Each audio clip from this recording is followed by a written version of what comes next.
ದಕ್ಷಿಣ ವಿಧಾನಸಭಾ ಕ್ಷೇತ್ರಕ್ಕೆ, ದಾವಣಗೆರೆ ದಕ್ಷಿಣ ವಿಧಾನಸಭಾ ಕ್ಷೇತ್ರಕ್ಕೆ ಅವೆಲ್ಲ ಮುಂದುವರಿಬೇಕಾದ್ರೆ, ಅವೆಲ್ಲ ಸುಗಮವಾಗಿ ನಡೀಬೇಕಾದ್ರೆ ಯಾರು ನಿಮ್ಮ ಪ್ರತಿನಿಧಿ ಆಗಬೇಕು, ಇದು ಬಹಳ ಮುಖ್ಯ.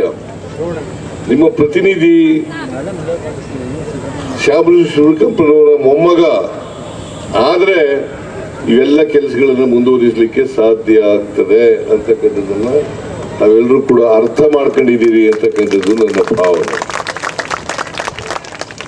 ಶ್ಯಾಮನೂರು ಶಿವಶಂಕರಪ್ಪನವರು 4 ಬಾರಿ ಶಾಸಕರಾಗಿದ್ದರು, 5 ಬಾರಿ, ಒಟ್ಟು 6 ಇಲ್ಲಿ ಈ ಕ್ಷೇತ್ರದಲ್ಲಿ.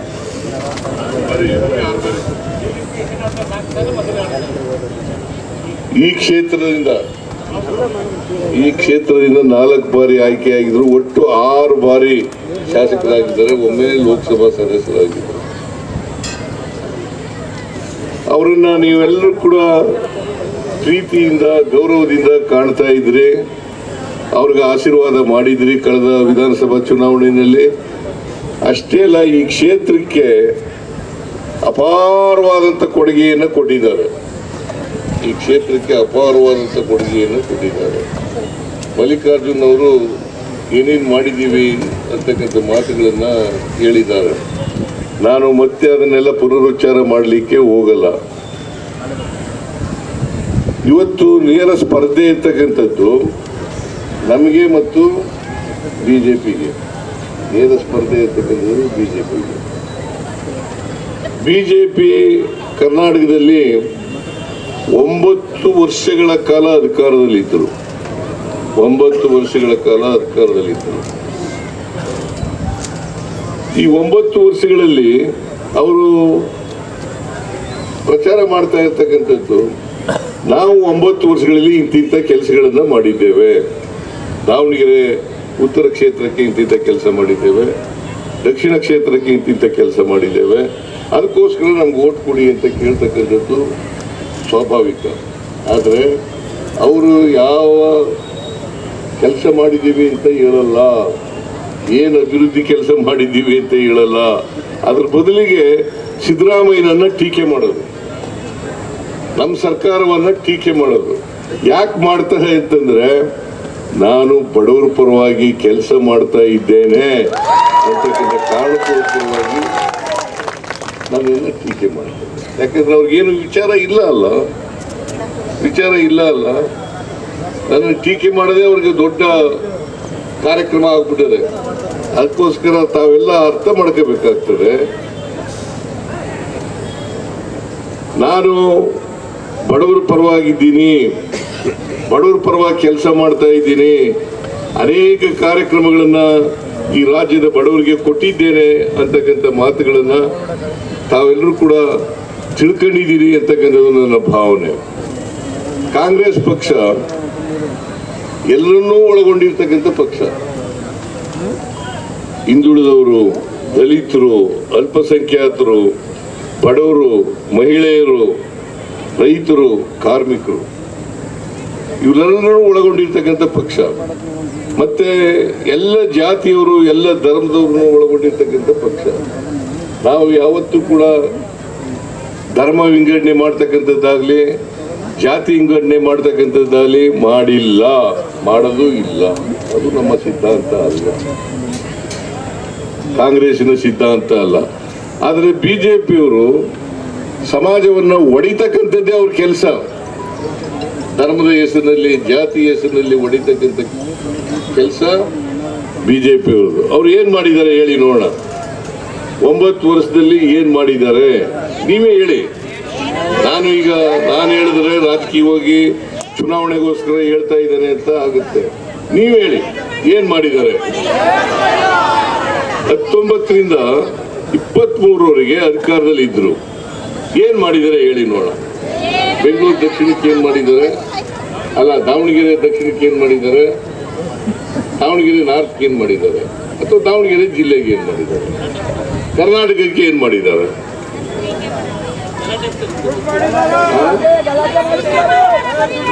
ಅವರು ಹಿಂದೆ ಹಿಂದೂ ಮುಸಲ್ಮಾನರು ಗಲಾಟೆ ಮಾಡಿಸದೆ ಅವರಿಗೆ ಅವರ ಸಿದ್ಧಾಂತ ಏನಪ್ಪಾ ಅಂತಂದ್ರೆ, ಜಾತಿ ಧರ್ಮಗಳನ್ನು ಒಡಿತಕ್ಕಂಥದ್ದೇ, ಧರ್ಮದ ಹೆಸರಿನಲ್ಲಿ ಜಾತಿ ಹೆಸರಿನಲ್ಲಿ ಓಟ್ ತಗೊಂಡು ಅಧಿಕಾರಕ್ಕೆ ಬರ್ತಕ್ಕಂಥದ್ದೇ ಅವರು.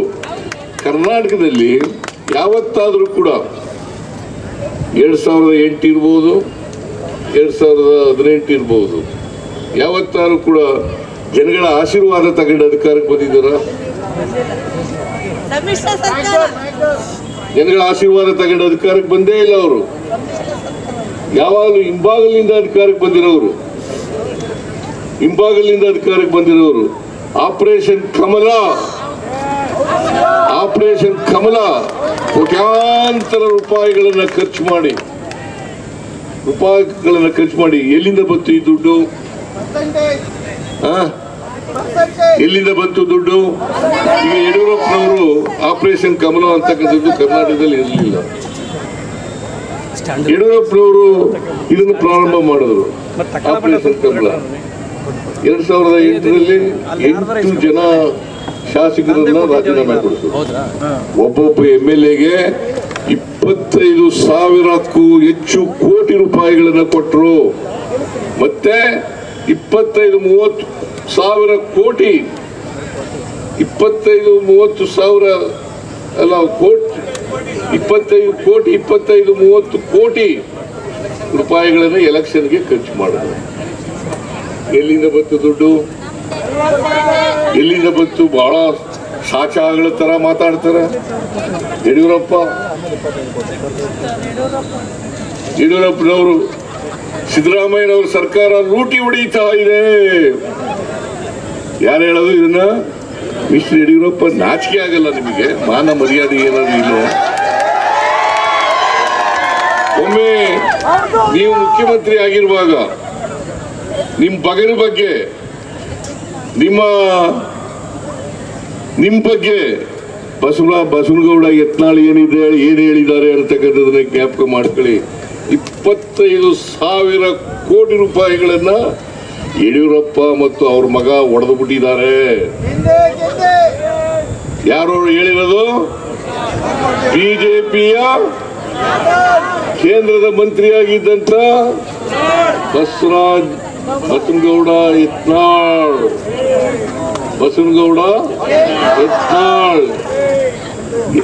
ಇದನ್ನ ನಂಬ್ಕೋಬಹುದಲ್ವಾ? ಅವ್ರ ಪಾರ್ಟಿಯವರೇ ಹೇಳಿರೋದು. ನಾನು ಹೇಳಿದ್ರೆ ನಂಬ್ಕೋಬಾರ್ದು, ಅಥವಾ ಮಲ್ಲಿಕಾರ್ಜುನ ಹೇಳಿದ್ರೆ ನಂಬ್ಕೋಬಾರ್ದು, ಪ್ರಭಾ ಮಲ್ಲಿಕಾರ್ಜುನ ಹೇಳಿದ್ರೆ ನಂಬ್ಕೋಬಾರ್ದು. ಇವರು ಹೇಳಿರ್ತಕ್ಕಂಥದ್ದು ಬಿಜೆಪಿಯ ಬಸವನಗೌಡ ಯತ್ನಾಳ್. ಇವರು ಕಡು ಭ್ರಷ್ಟರು. ಇವರು ನನ್ನ ಬಗ್ಗೆ ಹೇಳ್ಕೊಂಡು ತಿರುಗಾಡ್ತಾರೆ. ಕಡು ಭ್ರಷ್ಟರು ಇವರು. ಬಿಜೆಪಿಯವರು ಇದಾರಲ್ಲ, ಅವ್ರಿಗೆ ಯಾವುದೇ ನೀತಿ ನಿಯಮ ಮಾನ ಮರ್ಯಾದೆ ಏನೂ ಇಲ್ಲ. ಬಸವನಗೌಡ ಯತ್ನಾಳ್ ಅವ್ರನ್ನ ಎಕ್ಸ್ಪೆಲ್ ಮಾಡಿದ್ದಾರೆ, ಪಕ್ಷದಿಂದ ಅಮಾನತ್ ಮಾಡಿದ್ದಾರೆ. ಅವ್ರನ್ನ ಕರ್ಕೊಂಡ್ಬಂದು ಬಾಗಲಕೋಟೆಯಲ್ಲಿ ಕ್ಯಾನ್ವಾಸ್ ಮಾಡಿಸ್ತಾರೆ. ಇವ್ರಿಗೆ ಎಷ್ಟ ಹೀನಾಯ ಸ್ಥಿತಿಗೆ ಬಂತು ಭಾರತೀಯ ಜನತಾ ಪಕ್ಷ ಅಂತಂದ್ರೆ ಹೇಳಲಿಕ್ಕೆ ಆಗಲ್ಲ.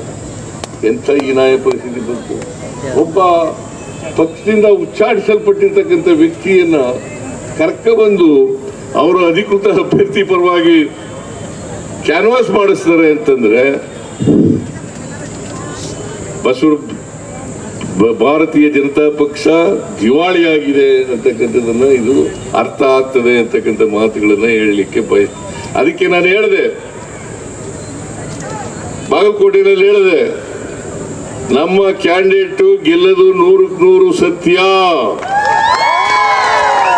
ಪೂರ್ವದಲ್ಲಿ ಸೂರ್ಯ ಹುಟ್ಟೋದು ಎಷ್ಟು ಸತ್ಯನೋ ಅಷ್ಟೇ ಸತ್ಯ ನಮ್ಮ ಕ್ಯಾಂಡಿಡೇಟ್ ಗೆಲ್ತಾರೆ ಅಂತಕ್ಕಂಥದ್ದು ಸತ್ಯ. ಇಲ್ಲೂ ಕೂಡ ದಾವಣಗೆರೆಯಲ್ಲಿ ಪೂರ್ವದಲ್ಲಿ ಸೂರ್ಯ ಹುಟ್ಟೋದು ಎಷ್ಟು ಸತ್ಯನೋ ಅಷ್ಟೇ ಸತ್ಯ ಗೆಲ್ಲೋದು, ಸಮರ್ಥ ಗೆಲ್ಲೋದು ಅಷ್ಟೇ ಸತ್ಯ. ಆದ್ರಿಂದ ಎರಡೂ ಕಡೆ 2 ಉಪಚುನಾವಣೆಗಳು ನಡೀತಾ ಇದ್ದಾವೆ.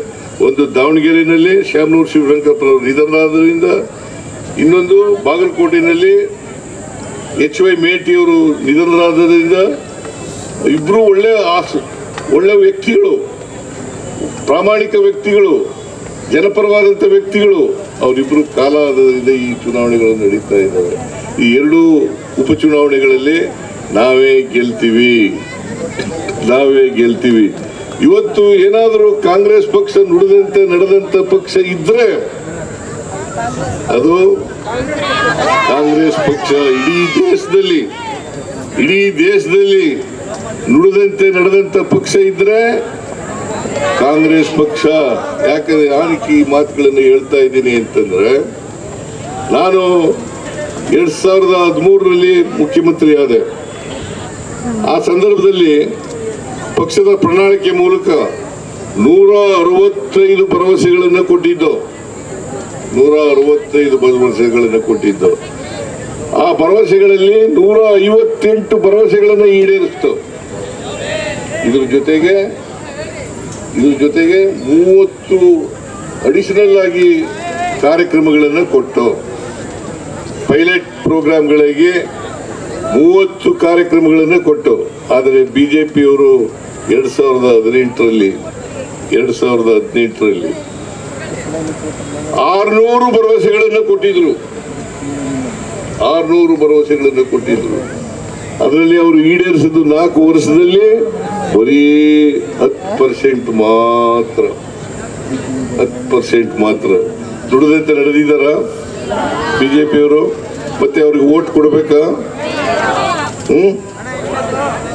ಇದ್ರ ಜೊತೆಗೆ 2023ರಲ್ಲಿ ನಾವು 592 ಭರವಸೆಗಳನ್ನು ಕೊಟ್ಟಿದ್ದು. ಈಗಾಗಲೇ ಇದರಲ್ಲಿ ಸುಮಾರು 300 ಭರವಸೆಗಳನ್ನು ಈಡೇರಿಸಿದ್ದೀವಿ. ಇವುಗಳ ಜೊತೆಗೆ 5 ಗ್ಯಾರಂಟಿ ಯೋಜನೆಗಳನ್ನು ಕೊಟ್ಟಿದ್ದು. ಈ 5 ಗ್ಯಾರಂಟಿ ಯೋಜನೆಗಳು: ಶಕ್ತಿ ಯೋಜನೆ, ಗೃಹ ಜ್ಯೋತಿ ಯೋಜನೆ, ಗೃಹಲಕ್ಷ್ಮಿ ಯೋಜನೆ, ಅನ್ನಭಾಗ್ಯ ಯೋಜನೆ, ಯುವ ನಿಧಿ ಯೋಜನೆ. ಇವು ಜಾರಿಯಾಗಿದ್ದಾವೋ ಇಲ್ಲ?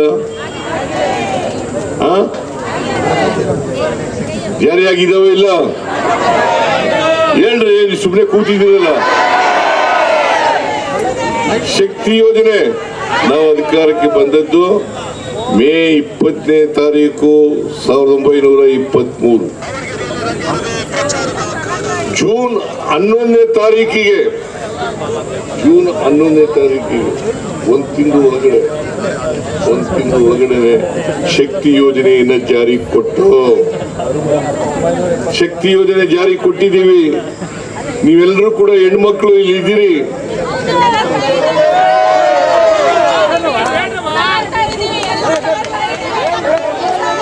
ಬಸ್ನಲ್ಲಿ ಫ್ರೀಯಾಗಿ ತಿರುಗಾಡ್ತಾ ಇದ್ದೀರಾ ಇಲ್ಲ? ಯಾಕೆ ಬಿಜೆಪಿಯವರು ಮಾಡಲಿಲ್ಲ ಈ ಕಾರ್ಯಕ್ರಮನ? ಅಥವಾ ಯಾವುದಾದ್ರೂ ರಾಜ್ಯದಲ್ಲಿ ಮಾಡಿದಾರ? ಬಿಜೆಪಿ ಅನೇಕ ರಾಜ್ಯಗಳಲ್ಲಿ ಅಧಿಕಾರದಲ್ಲಿದೆ, ಕೇಂದ್ರದಲ್ಲಿ ಅಧಿಕಾರದಲ್ಲಿದೆ. ಮಾಡಿದಾರ?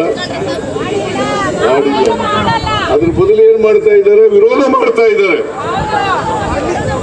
ಯಾರು ವಿರೋಧ ಮಾಡಿದವರು ಗೊತ್ತಾ ನಿಮಗೆ?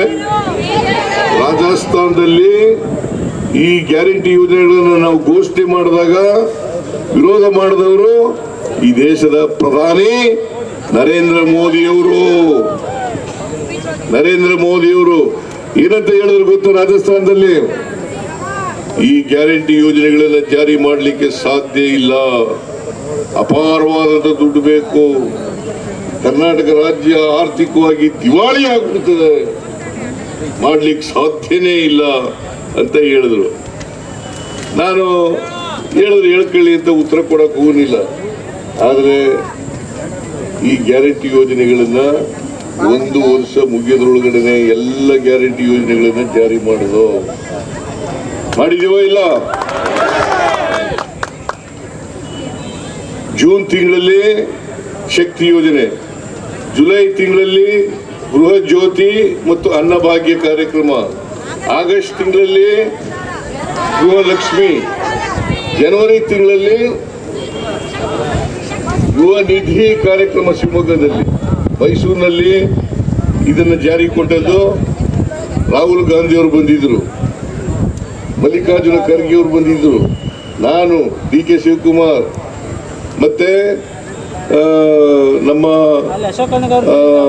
ಪ್ರಧಾನ ಕಾರ್ಯದರ್ಶಿಗಳು ಸುರ್ಜೇವಾಲಾ ಅವರೆಲ್ಲರೂ ಕೂಡ ಒಟ್ಟಿಗೆ ನಾವು ಜಾರಿ ಮಾಡೋದು.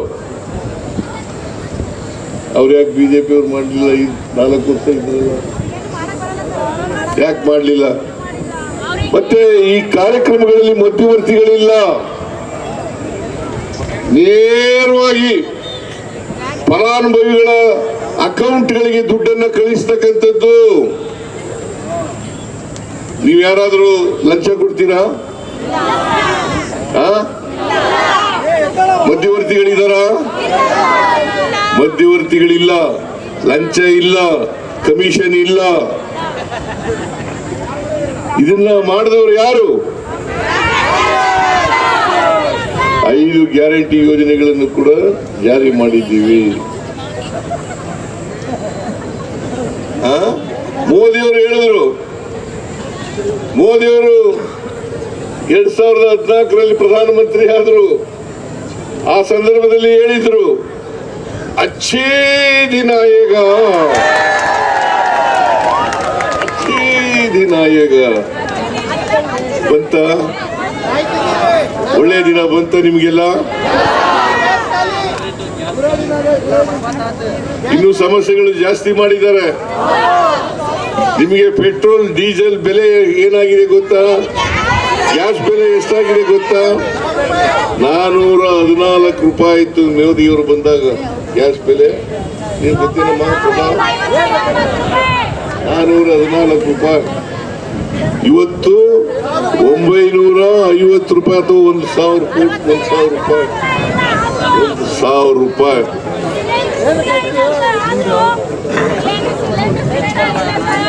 ಪೆಟ್ರೋಲ್ ಬೆಲೆ 71 ರೂಪಾಯಿ ಇತ್ತು ಆಗ 2014ರಲ್ಲಿ. ಇವತ್ತೆಷ್ಟಿದೆ? 102 ರೂಪಾಯಿ. ಡೀಸೆಲ್ ಬೆಲೆ 53 ರೂಪಾಯಿ ಇತ್ತು, ಇವತ್ತೆಷ್ಟಾಗಿದೆ? 85 ರೂಪಾಯಿ. ಮತ್ತೆ ಅಚ್ಚೇ ದಿನ ಈಗ. ಗ್ಯಾಸ್ ಸಿಗ್ತಾ ಇದೆ ಈಗ? ಗ್ಯಾಸ್ ಸಿಗ್ತಾ ಇದೆಯೇನ್ರಿ? ಸಿಲಿಂಡರ್ ಸಿಗ್ತಾ ಇದೆಯಾ? ಸಿಗ್ತಾ ಇಲ್ಲ. ಇದಕ್ಕೆ ಯಾರು ಕಾರಣ? ಕೇಂದ್ರ ಸರ್ಕಾರ.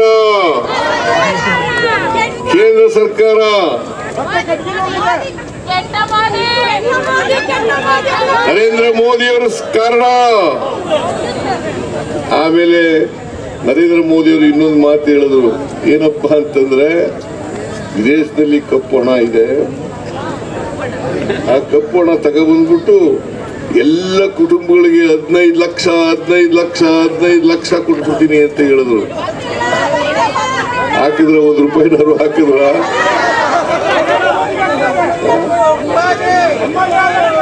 15 ಪೈಸೆನಾರು ಹಾಕಿದ್ರ?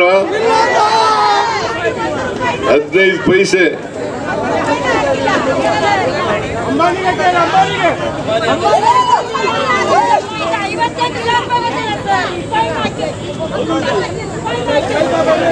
ಪೈಸೆನೂ ಹಾಕ್ಲಿಲ್ಲ. ನಿರುದ್ಯೋಗಿ ಯುವಕರಿಗೆ ಕರ್ನಾಟಕದಲ್ಲಿ ನಿರುದ್ಯೋಗ ಜಾಸ್ತಿ ಆಗ್ತಾ ಇದೆ. ಅದನ್ನ ಹೋಗಲಾಡಿಸ್ಬೇಕಾದ್ರೆ ಪ್ರತಿ ವರ್ಷ, ಇದು 2014ರಲ್ಲಿ ಹೇಳಿದ್ದದ್ದು, ಪ್ರತಿ ವರ್ಷ 2 ಕೋಟಿ ಹುದ್ದೆಗಳನ್ನು ಸೃಷ್ಟಿ ಮಾಡಿ ನಿರುದ್ಯೋಗಿ ಯುವಕರಿಗೆ ಕೊಡ್ತೇನೆ, ಯುವತಿಯರಿಗೆ ಕೊಡ್ತೇನೆ ಅಂತ ಹೇಳಿದ್ರು. ಕೊಟ್ರ? 12 ವರ್ಷ ಆಯ್ತು ಅಧಿಕಾರಕ್ಕೆ ಬಂದು. 12 ವರ್ಷದಿಂದ ಒಂದು ಉದ್ಯೋಗ, ಒಂದು ಬರ್ಗೂ ಕೂಡ ಕೆಲಸ ಕೊಡ್ಲಿಲ್ಲ. ಇನ್ನು ಇದ್ದಂತ ಕೆಲಸಗಳು ಕಿತ್ಕೊಂಡು ಹೋದ. ಯಾಕೆಂದ್ರೆ ಕಾಂಗ್ರೆಸ್ ಪಕ್ಷ ಏನೇನು ಆಸ್ತಿಗಳನ್ನ ಸೃಜನೆ ಮಾಡಿತ್ತು ಅವೆಲ್ಲನೂ ಈಗ ಮಾರಾಕ್ಬಿಟ್ಟಿದ್ದಾರೆ. ಅಂಬಾನಿ, ಅದಾನಿಗೆ ಇನ್ನೊಬ್ಬ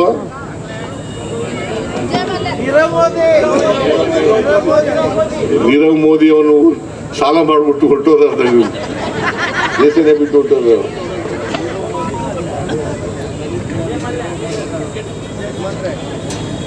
ಇವ್ರಿಗೆಲ್ಲ ಮಾರಾಟ ಮಾಡಿಬಿಟ್ರು. ಇವರೆಲ್ಲ ಯಾವ ರಾಜ್ಯದವರು? ಗುಜರಾತ್ನವರು. ನರೇಂದ್ರ ಮೋದಿ ಯಾವ ರಾಜ್ಯದವರು? ಗುಜರಾತ್. ಅಮಿತ್ ಶಾ ಯಾವ ರಾಜ್ಯದವರು? ಗುಜರಾತ್. ಇವ್ರಿಗೆ ಓಟ್ ಕೊಡ್ಬೇಕಾ? ಕಾರ್ಪೊರೇಟ್ ಬಾಡಿಗಳಿಗೆ ಸಹಾಯ ಮಾಡ್ತಕ್ಕಂಥ, ಅವ್ರನ್ನ ಉದ್ಧಾರ ಮಾಡ್ತಕ್ಕಂಥ. ಅದಕ್ಕೆ ನಾನು ಅನೇಕ ಸಾರಿ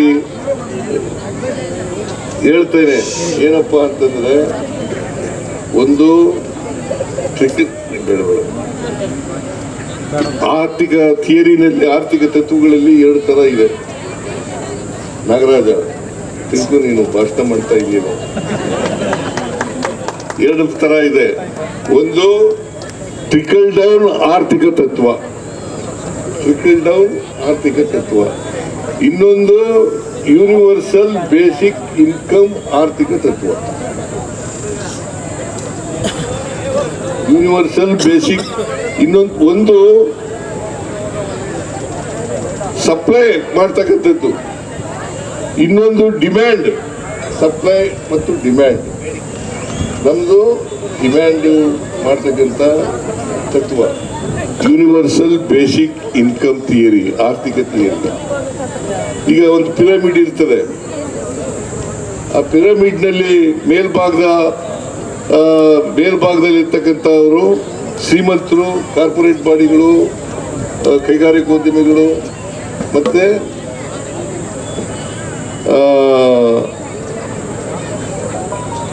ಶ್ರೀಮಂತರು ಇರ್ತಕ್ಕಂಥ ಅದು ಅವ್ರ ಪರವಾಗಿ ಕೆಲಸ ಮಾಡ್ತಕ್ಕಂಥದ್ದು ಟ್ರಿಕಲ್ ಡೌನ್ ಆರ್ಥಿಕ ಥಿಯರಿ. ಇನ್ನೊಂದು basic universal basic income theory. ಇದು ಕೆಳ ಸ್ಥಳದಲ್ಲಿರ್ತಕ್ಕಂಥ ಜನರಿಗೆ, ಅಂದ್ರೆ ಬಡವರು, ಮಧ್ಯಮ ವರ್ಗದವರು, ಅವ್ರ ಪರವಾಗಿ ಕೆಲಸ ಮಾಡ್ತಕ್ಕಂಥದ್ದು. ಇದು ಯೂನಿವರ್ಸಲ್ ಬೇಸಿಕ್ ಇನ್ಕಮ್. ನಾವು ಯಾರ ಪರ ಇದ್ದೀವಿ ಅಂತಂದ್ರೆ ಯೂನಿವರ್ಸಲ್ ಬೇಸಿಕ್ ಇನ್ಕಮ್ ಥಿಯರಿ ಪರ ಇದ್ದೀವಿ. ಇದನ್ನು ತಿಳ್ಕೋಬೇಕಾಗ್ತದೆ. ಇದು ಅರ್ಥ ಆಗುತ್ತೆ ಅಂತ ಗೊತ್ತಿಲ್ಲ ನನಗೆ. ಬಡವ್ರ ಪರ ಇದ್ದೀವಿ, ಒಟ್ಟಾರೆ ಬಡವ್ರ ಪರ ಇದ್ದೀವಿ. ಅದಕ್ಕೋಸ್ಕರನೇ ಶಕ್ತಿ ಯೋಜನೆ, ಗ್ಯಾರಂಟಿ ಯೋಜನೆಗಳನ್ನು ಮಾಡುತ್ತು. ಯಾಕೆ ಇವರು ವಿರೋಧ ಮಾಡ್ತಾರೆ? ಇವರು ಅಂತಂದ್ರೆ ಇವರು ಸಂವಿಧಾನದ ವಿರೋಧಿಗಳು, ಬಡವರ ವಿರೋಧಿಗಳು, ಮಹಿಳೆಯರ ವಿರೋಧಿಗಳು, ರೈತರ ವಿರೋಧಿಗಳು, ಅಲ್ಪಸಂಖ್ಯಾತರು, ಹಿಂದುಳಿದವರ ವಿರೋಧಿಗಳು, ಜೊತೆಗೆ ಕಾರ್ಮಿಕರ ವಿರೋಧಿಗಳು. ಅದಕ್ಕೋಸ್ಕರ ವಿರೋಧ ಮಾಡ್ತಾರೆ. ಯಾಕಂತಂದ್ರೆ ಮಹಿಳೆಯರಿದಾರಲ್ಲ, ಮಹಿಳೆಯರು ಕೊನೆಯಲ್ಲಿ ಬರ್ತಕ್ಕಂಥವ್ರು. ಅವ್ರಿಗೆ ಅಕ್ಷರ ಸಂಸ್ಕೃತಿ ಇರಲಿಲ್ಲ. ಅಕ್ಷರ ಸಂಸ್ಕೃತಿಯಿಂದ ವಂಚಿತರಾಗಿದ್ದ ಜನ ಶೂದ್ರ ವರ್ಗದ ಜನ ಮಹಿಳೆಯರು. ಇವರಿಗೆ ಈ ಅಸಮಾನತೆ ನಿರ್ಮಾಣ, ಸಮಾಜದಲ್ಲಿ ಅಸಮಾನತೆ ನಿರ್ಮಾಣ ಆಗಿದ್ರೆ ಇದಕ್ಕೆ ಕಾರಣ ಜಾತಿ ವ್ಯವಸ್ಥೆ ಅಂತಕ್ಕಂಥದ್ದನ್ನು ಮರೀಲಿಕ್ಕೆ ಸಾಧ್ಯ ಇಲ್ಲ. ಈ ಜಾತಿ ವ್ಯವಸ್ಥೆ ಹೋಗ್ಬೇಕಾದ್ರೆ ನಾವು ಬಡವರಿಗೆ ಶಕ್ತಿಯನ್ನು, ಆರ್ಥಿಕವಾಗಿ ಸಾಮಾಜಿಕವಾಗಿ ಶಕ್ತಿಯನ್ನು ತುಂಬಿದಾಗ ಮಾತ್ರ ಸಾಧ್ಯ ಆಗ್ತದೆ ಅಂತಕ್ಕಂಥದ್ದನ್ನು ಅರ್ಥ ಮಾಡ್ಕೋಬೇಕಾಗ್ತದೆ. ಇದನ್ನೇ ಬಾಬಾ ಸಾಹೇಬ್ ಅಂಬೇಡ್ಕರ್ ಅವರು ಕೂಡ ಹೇಳಿದ್ರು. ಅವರು ಕಾನ್ಸ್ಟಿಟ್ಯೂಂಟ್ ಅಸೆಂಬ್ಲಿನಲ್ಲಿ ಭಾಷಣ ಮಾಡ್ತಾ ಒಂದು ಮಾತನ್ನ ಹೇಳಿದ್ರು. ಏನಪ್ಪಾ ಅಂತಂದ್ರೆ, ನಾವು ರಾಜಕೀಯ ಸ್ವಾತಂತ್ರ್ಯ ಸಿಕ್ಕಿದೆ ನಮಗೆ ನಿಜ, ಆದರೆ ಎಲ್ಲರಿಗೂ ಆರ್ಥಿಕ ಸಾಮಾಜಿಕ ಸ್ವಾತಂತ್ರ್ಯ ಸಿಕ್ಕಿದಾಗ ಮಾತ್ರ ರಾಜಕೀಯ ಸ್ವಾತಂತ್ರ್ಯ ಯಶಸ್ವಿ ಆಗ್ಲಿಕ್ಕೆ ಸಾಧ್ಯ ಆಗ್ತದೆ. ಇಲ್ಲಿವರೆ ಸಾಧ್ಯ ಆಗ್ಲಿಕ್ಕೆ ಸಾಧ್ಯ ಇಲ್ಲ. ಅದರಿಂದ ನಾವು ಕೆಲಸ ಮಾಡೋದು ಬಡವರ ಪರವಾಗಿ, ಬಡವರಿಗೆ ಆರ್ಥಿಕವಾಗಿ ಸಾಮಾಜಿಕವಾಗಿ ಶಕ್ತಿ ತರ್ತಕ್ಕಂಥ. ಇದಕ್ಕೆ ನಾವು 5 ಗ್ಯಾರಂಟಿ ಯೋಜನೆಗಳನ್ನ ಜಾರಿ ಮಾಡಿದ್ದೀವಿ, ಮುಂದೇನೂ ಕೂಡ ಮಾಡ್ತೀವಿ. ಈಗಾಗಲೇ 3 ವರ್ಷ ಆಗಿದೆ. ಹೇಳಿದ್ರು ಅಶೋಕ, ವಿಜೇಂದ್ರ ಇವರೆಲ್ಲ ಹೇಳ್ತಾ ಇದ್ರು. ಏನಂತ ಅಂತಂದ್ರೆ ಕಳೆದ ಲೋಕಸಭಾ ಚುನಾವಣೆಯಲ್ಲಿ ಹೇಳ್ತಾ ಇದ್ರು, ಸಿದ್ದರಾಮಯ್ಯನವರು ಈ ಲೋಕಸಭಾ ಚುನಾವಣೆ ಆದ್ಮೇಲೆ ನಿಲ್ಲಿಸ್ಬಿಡ್ತಾರೆ, ಗ್ಯಾರಂಟಿ ಯೋಜನೆಗಳೆಲ್ಲ ನಿಲ್ಲಿಸ್ಬಿಡ್ತಾರೆ. ನಿಲ್ಸಿದೀವೇನ್ರಿ? ನಿಲ್ಸಿಲ್ಲ ಅಲ್ಲ. ಎಷ್ಟು ಖರ್ಚಾಗುತ್ತೆ ಗೊತ್ತಾ ಇವಕ್ಕೆ ಗ್ಯಾರಂಟಿ ಯೋಜನೆಗಳಿಗೆ? ವರ್ಷಕ್ಕೆ 52,000 ಕೋಟಿ.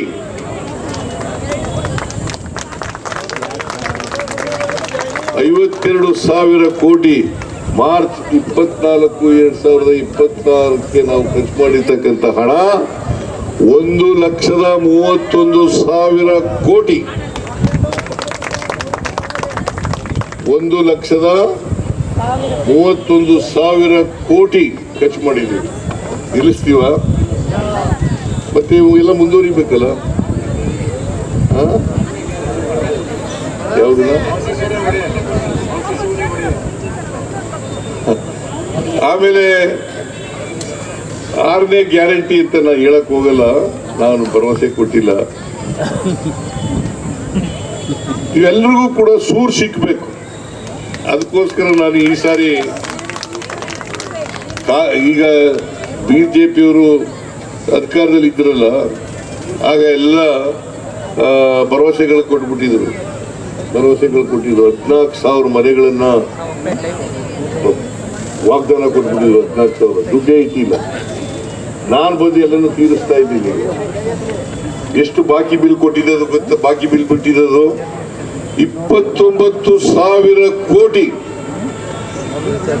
29,000 ಕೋಟಿ. ಅದರಲ್ಲಿ ಈಗಾಗಲೇ 24,000 ಕೋಟಿ ರೂಪಾಯಿಗಳನ್ನ ಖರ್ಚು ಮಾಡಿದ್ದೀವಿ. 24,000 ಕೋಟಿ ರೂಪಾಯಿಗಳನ್ನ ತೀರಿಸಿದ್ದೀವಿ. ಸಾಲ ಅವ್ರು ಬಿಟ್ಟೋಗಿದ್ದಂಥ ಸಾಲ 24,000 ಕೋಟಿ ತೀರಿಸಿದ್ದೀವಿ.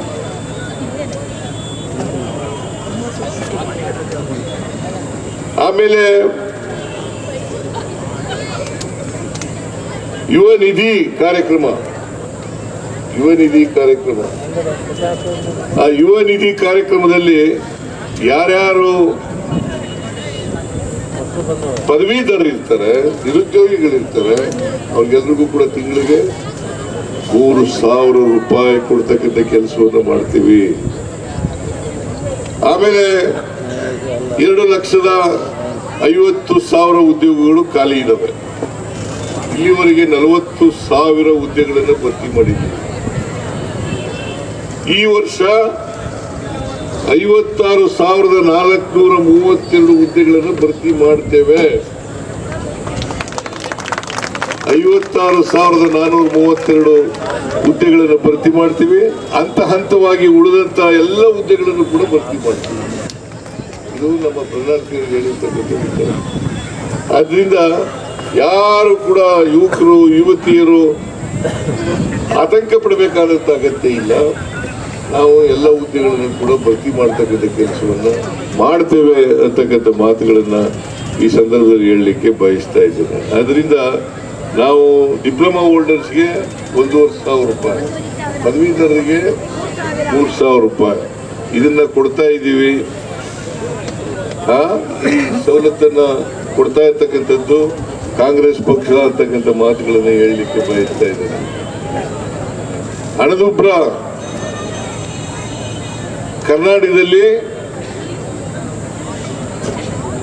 2-4% ಮಾತ್ರ ಇರ್ತಕ್ಕಂಥದ್ದು. ಅದೇ ಬೇರೆ ರಾಜ್ಯಗಳಲ್ಲಿ 7-8 ಹಣದುಬ್ಬರ ಆಗ್ಬಿಟ್ಟಿದೆ. ಆಮೇಲೆ ಕೇಂದ್ರ ಸರ್ಕಾರಕ್ಕಿಂತ ಕರ್ನಾಟಕ ರಾಜ್ಯದ ಹಣಕಾಸಿನ ಪರಿಸ್ಥಿತಿ ಉತ್ತಮವಾಗಿದೆ. ಯಾಕಂತಂದ್ರೆ ಬಸವರಾಜ ಬೊಮ್ಮಾಯಿ ಅವರು ಹೇಳ್ತಾರೆ ದಿವಾಳಿ ಆಗ್ಬಿಟ್ಟದೆ ಅಂತ ಹೇಳ್ತಾರೆ. ರಾಜ್ಯ ಆರ್ಥಿಕವಾಗಿ ದಿವಾಳಿ ಆಗ್ಬಿಟ್ಟದೆ. ನಾನು ಕೇಳ್ತೀನಿ, ಬಸವರಾಜ ಬೊಮ್ಮಾಯಿ ಅವರು ಮುಖ್ಯಮಂತ್ರಿ ಆಗಿದ್ದವರು, ಸಂಸದರು, ಅವ್ರಿಗೆ ಕೇಳ್ತೀನಿ, ಕೇಂದ್ರ ಸರ್ಕಾರದ GDP ಎಷ್ಟು ಆಗಿದೆ 25-26ರಲ್ಲಿ? 7.14 ಬೆಳವಣಿಗೆ ಇರ್ತಕ್ಕಂಥದ್ದು. 7.14. ಕರ್ನಾಟಕದ ಎಷ್ಟು ಗೊತ್ತಾ? 8.1%. 7.4 ಜಾಸ್ತಿ, 7.14 ಜಾಸ್ತಿನ 8.1 ಜಾಸ್ತಿನ? ಕರ್ನಾಟಕದ ಜಿಡಿಪಿ ಇವತ್ತು 33,05,500 ಕೋಟಿ ರೂಪಾಯಿಗಳು. 33,05,500 ರೂಪಾಯಿಗಳು. ಬೆಳವಣಿಗೆ ಆಗಿದೆ. ಆಮೇಲೆ ಸಿದ್ದರಾಮಯ್ಯ ಸಾಲ ಮಾಡಿಬಿಟ್ಟಿದ್ದಾನೆ. ನಾನು ಅವ್ರಿಗೆಲ್ಲ ಮನವಿ ಮಾಡೋದೇನಪ್ಪ ಅಂತಂದ್ರೆ, ದಯಮಾಡಿ ಫಿಸ್ಕಲ್ ರೆಸ್ಪಾನ್ಸಿಬಿಲಿಟಿ ಆಕ್ಟ್ ಅನ್ನು ಓದ್ಕೋಬೇಕು. ಇದು 2002ರಲ್ಲಿ ಪಾಸ್ ಆಗಿದೆ. ಫಿಸ್ಕಲ್ ರೆಸ್ಪಾನ್ಸಿಬಿಲಿಟಿ ಆಕ್ಟ್ 2002ರಲ್ಲಿ ಪಾಸ್ ಆಗಿದೆ. ಅಶೋಕನಿಗೂ ಕೂಡ ಹೇಳ್ತೀನಿ, ದಯಮಾಡಿ ಓದ್ಕೊಳಪ್ಪ ಇದನ್ನ. ಬಸವರಾಜ ಬೊಮ್ಮಾಯಿ ಅವ್ರಿಗೂ ಕೂಡ ಹೇಳ್ತೀನಿ, ಆಮೇಲೆ ವಿಜೇಂದ್ರನಿಗೂ ಕೂಡ ಹೇಳ್ತೀನಿ.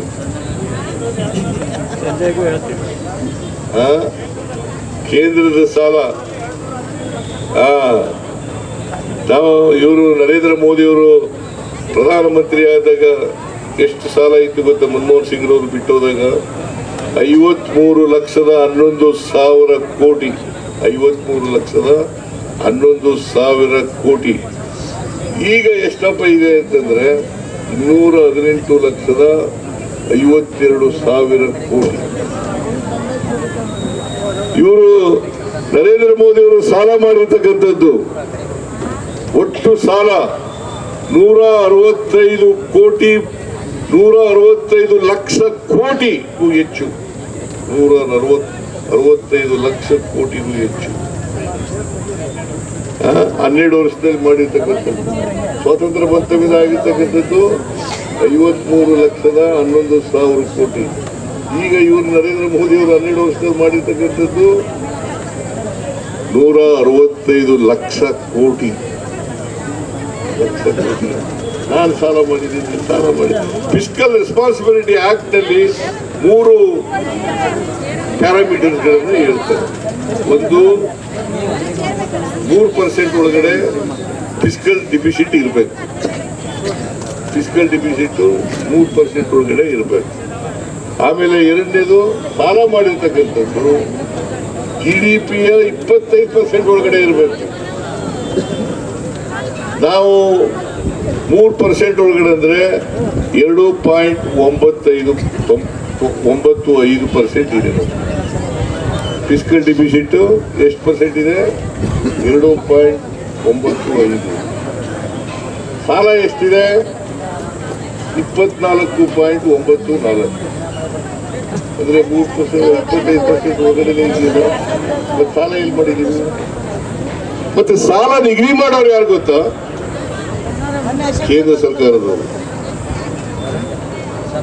ಸಾಲ ನಿಗದಿ ಮಾಡೋರು ಕೇಂದ್ರ ಸರ್ಕಾರದವರು. ಇಷ್ಟು ನೀವು ಸಾಲ ತಗೋಬಹುದು ಅಂತ ನಿಗದಿ ಮಾಡೋರು ಯಾರು? ಕೇಂದ್ರ ಸರ್ಕಾರದವರು. ಮತ್ತೆ ಏನು ಸಾಲ ಜಾಸ್ತಿ ಮಾಡಿದ್ದೀವಿ?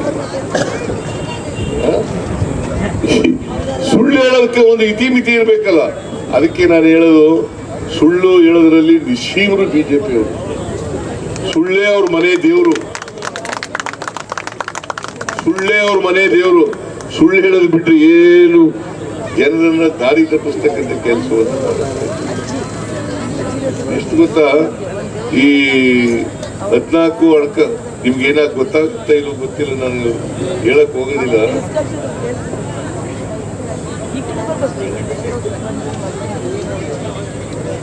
ಹೋಗೋದಿಲ್ಲ.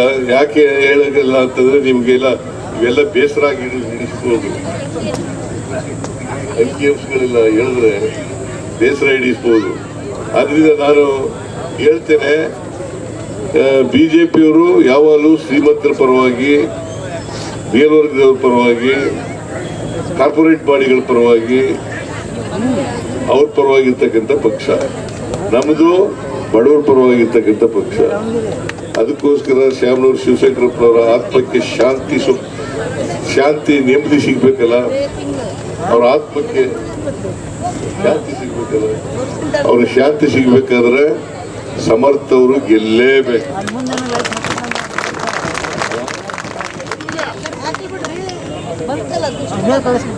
ಸಂಖ್ಯೆ 3. ನೀವು ಬಹಳ ಹೊತ್ತಿನಿಂದ ಕೂತಿದ್ದೀರಿ ಪಾಪ. ನಾನು ಜಾಸ್ತಿ ಮಾತಾಡಕ್ ಹೋಗಲ್ಲ, ಯಾಕಂದ್ರೆ ಆರ್ಥಿಕ ವಿಚಾರಗಳನ್ನೆಲ್ಲ ಹೇಳಿದ್ರೆ ಅವರು ಟೀಕೆ ಮಾಡ್ತಾರೆ ಅಂತ ಇವೆಲ್ಲ ಹೇಳಿದ್ರೆ